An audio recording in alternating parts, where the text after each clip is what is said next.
자, 오늘 우리가 읽은 이 본문 출애굽기 2장 초반절은 모세의 출생 과정을 담고 있는 그런 본문입니다. 한 가정에 아이가 태어난다라고 하는 것은 아주 아름답고 또 축복받고 그런 기뻐할 만한 그런 이야기입니다. 하지만 오늘 본문 속에 이 모세의 출생은 그러한 분위기와는 정반대로 아주 긴박하고도 위태로운 그런 분위기 속에 이 출생을 맞이하는 그런 장면을 보게 되는 것이죠. 우리가 어제 십브라와 부하라고 하는 이 두 여인의 이야기를 통해서 나누었듯이 이 갓난 아이가 태어나서 남자 아이면 이 나일강에 던져서 죽게 한 그 바로의 명령이 떨어지고 나서 얼마 지나지 않아 이 모세가 태어났기 때문에 이 가정에는 기쁨과 어떤 축복 대신에 이 위태함과 긴장감이 돌게 되었다는 것이죠. 바로의 명을 따르자면 이 아들을 죽여야만 했던 이 부모는 그 아들을 지키겠다라고 하는 마음을 먹고는 이 아이를 숨기기로 합니다. 우리가 앞장에서 살펴본 이 두 산파의 이야기의 경우에도 그러했지만 이와 같은 행동은 이 왕의 명령에 반역하는 그런 행위입니다. 즉 목숨을 걸고 그와 같은 행동을 했다라고 하는 것이죠. 이 과정 속에 우리가 눈여겨보아야 할 표현이 하나 있는데 그것이 뭐냐면 바로 2절에 나오는 잘생긴 것을 보고 그를 석 달 동안 숨겼다라고 하는 것입니다. 물론 어느 자식이 부모 보기에 잘생기지 않은 자식이 어디 있겠고 이쁘지 않은 자식이 어디 있겠습니까마는 특별히 이 표현에서 사용된 잘생겼다라고 하는 단어를 이 히브리어 원어로 찾아보면 토브라고 하는 단어를 사용합니다. 그런데 이 토브라고 하는 단어가 언제 성경에 또 쓰여졌었냐면은 바로 창세기 1장에서 하나님의 창조 과정 속에 하나님께서 지으신 그 피조물들을 보시며 보시기 좋았더라라고 하실 때에 이 사용되었던 단어가 좋다라고 하는 단어, 이 토브라고 하는 단어였다는 것입니다.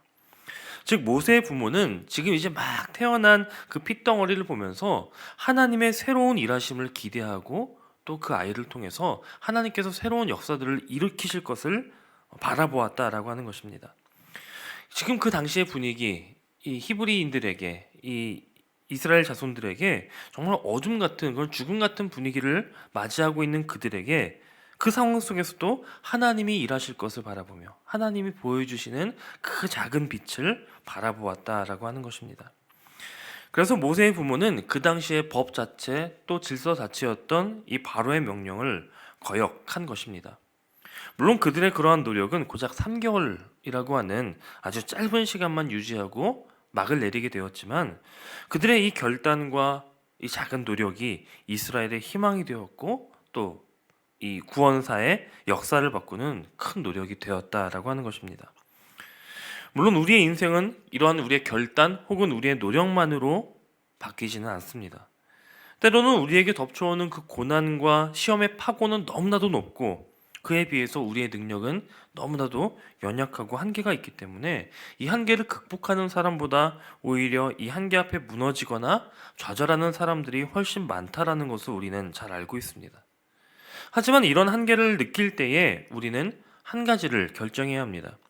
그 결정이란 무엇이냐면 내가 누구를 의지할 것인가 혹은 내가 무엇을 의지할 것인가에 대한 결정입니다.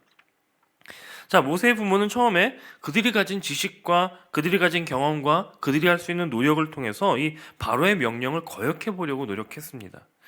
아마 정말 힘들었을 것입니다. 그냥 들키면 벌금 무는 정도가 아니잖아요. 그냥 들키면 모든 가족의 목숨이 다 날아가는 그런 긴장 속에 또 지금 돌봐야 되는 이 아이는 여러분 3개월짜리 아이는요 정말 우는 것밖에 할 줄 아는 게 없는 아이잖아요.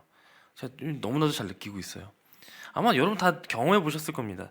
그런 아이를 그 울음소리를 죽여가면서 조용히 아무도 모르게 키운다라고 하는 것은요 너무나도 어려운 일들이었을 겁니다. 결국 이 모세의 부모도 석 달 만에 이게 우리의 힘만으로는 불가능하구나, 우리가 가진 지식이나 노력으로는 더 이상 어찌할 수 없구나라고 하는 사실을 깨달았습니다. 그래서 그들은 지금까지 의지해오던 자신들의 능력 대신에 다른 것을 의지하기로 합니다. 즉 하나님께 이 아이를 맡기기로 한 것이죠. 물론 우리가 읽은 이 성경 속에는 모세의 부모가 아기를 하나님께 맡겼다라고 하는 기록은 없습니다. 심지어 이 하나님이라고 하는 표현 혹은 하나님의 이름조차도 이 절박한 상황 속에는 등장하지 않습니다. 하지만 우리가 이 문맥을 잘 살펴보면요, 오늘 이 모세의 부모가 무엇을 기대하고 다음과 같은 행동을 했는지를 우리는 유추할 수 있는 것입니다. 자, 그들의 마음을 잘 엿볼 수 있는 부분이요, 바로 이 아이를 담을 갈대 상자를 만드는 모습입니다. 갈대로 상자를 만들고 거기에 역청을 바르고 그리고 또 말리고 나무진을 구해서 그것을 또 칠하고 또 말리기를 수차례 반복했을 것입니다. 그리고 아기를 거기 담아서 그냥 강물에 뛰어보낸 것이 아니라 아주 특별한 장소를 찾아갑니다. 갈대 사이, 그것도 아무 갈대 사이에나만 갖다 두었겠습니까? 가장 안전해 보일 수 있는 그 자리, 또 가장 은밀해 보이는 그 자리, 그곳에 아이를 눕힙니다.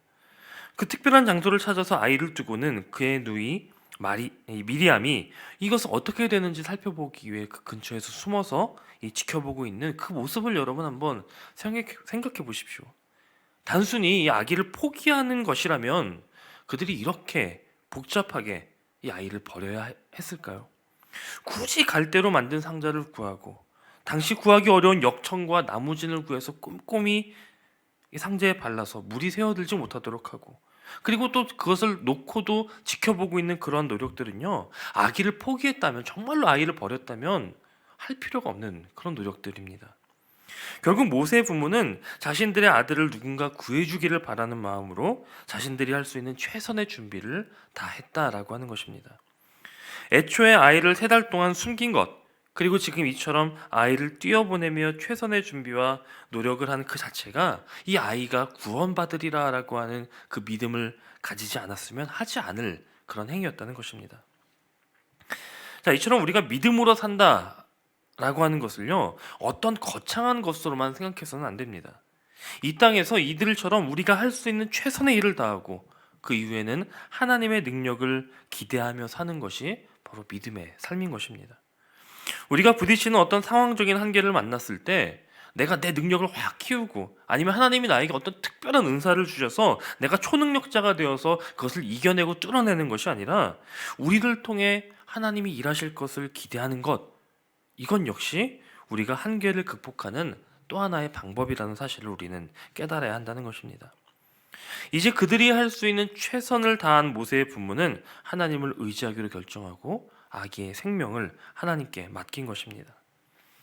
자, 오늘 문제 앞에서는 우리의 모습도 이러하기를, 이와 같기를 바랍니다. 우리의 삶에도 지금 내가 가진 이 문제를 누구에게 맡길까를 결정해야 할 문제들이 참 많습니다. 경제적인 문제, 혹은 가정의 문제, 아니면 어떤 관계적인 문제, 그런 문제들을 여전히 내 능력으로 해결해 보려고 그 문제를 붙들고 막 몸부림치지만 여전히 어떻게 해결의 기미가 보이지 않는 그런 문제가 있다면, 그때 우리에게 필요한 것은 다른 선택지가 있다라고 하는 것을 깨닫는 것입니다. 우리 자신의 능력을 의지하는 선택이 아니라 하나님을 의지하기로 우리가 결심하기 시작한다면요, 우리는 우리를 통해서 일하시는 하나님의 능력을 경험하게 될 것입니다. 자, 그러한 믿음으로 이 아이를 누인 이 갈대 상자를 여러분 한번 주목해 보시기 바랍니다. 자, 이 갈대 상자라고 하는 이 단어를 히브리어 원어로는 떼바라고 하는 단어를 사용합니다. 근데 이 떼바라고 하는 단어도요, 앞에 토브처럼 이 앞서서 성경에서 한번 나온 적이 있어요. 어디 나왔냐면은 바로 이 노아가 지은 방주, 노아의 방주를 떼바라고 해놨습니다. 여러분, 그 노아의 방주 엄청나게 큰 그런 배잖아요.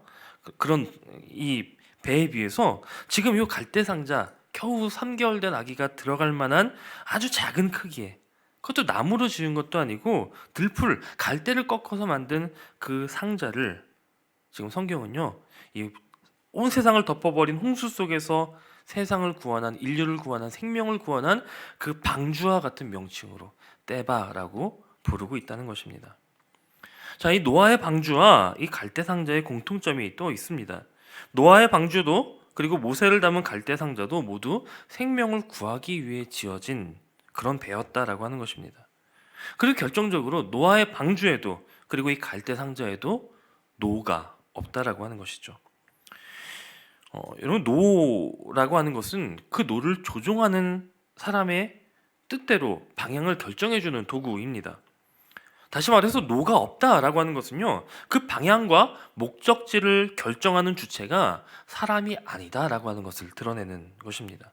즉 하나님이 운행하시는 배, 하나님의 뜻대로 가는 배가 노아의 방주였고 지금 이 갈대 상자였다라고 하는 것입니다.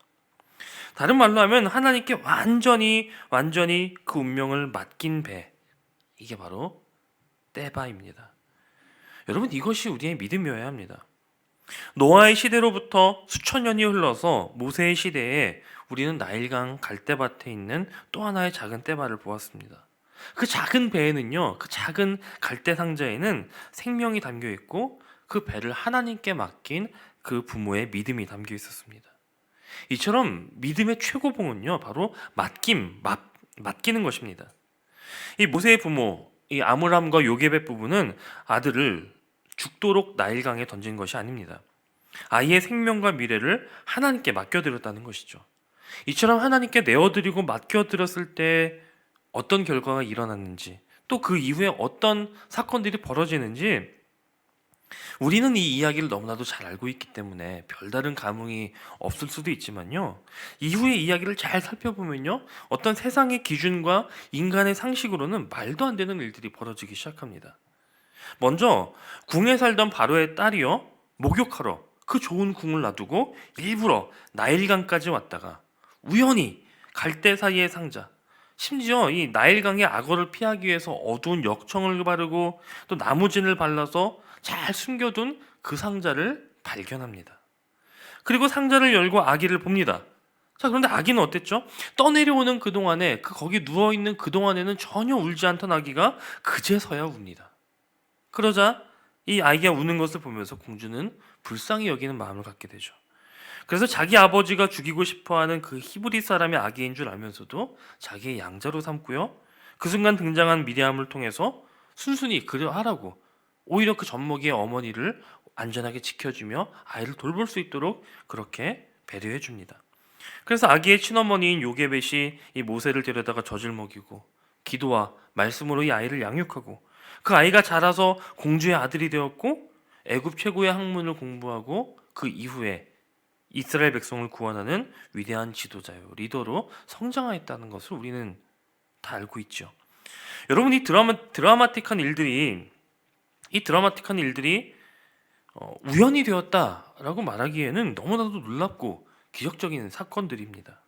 이 모든 사건을 두고 우리는 하나님의 섭리라고 말하고 하나님의 역사라고 말합니다.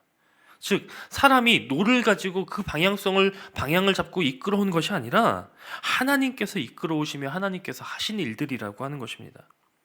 하나님께 맡겨드렸더니, 하나님께 그 노를 내어드렸더니 하나님께서 살리시고 상상도 못할 놀라운 방법으로 일하셨다는 것입니다. 이처럼 하나님은 살리시는 분이십니다. 애굽의 바로 왕이 아무리 죽이려고 애를 써도 하나님이 살리십니다. 애굽 왕의 칼에서 살리시고요, 나일강의 죽음에서 살리십니다. 하나님은 이처럼 살리시는 분이십니다. 우리의 가정을 살리시고요, 우리의 교회를 살리시고요, 이 땅을 살리시는 분이십니다. 오늘 우리가 그와 같은 하나님의 능력을 온전히 신뢰하고 맡겨드릴 때 우리는 이처럼 살리시고 이끌어 가시는 하나님의 은혜와 능력을 풍성하게 경험하게 될 줄로 믿습니다. 오늘 기도하며 온전히 하나님께 내어드리고 맡겨드림으로 이와 같은 하나님의 능력과 인도하심을 경험하는 저와 여러분 되시기를 간절히 소원합니다.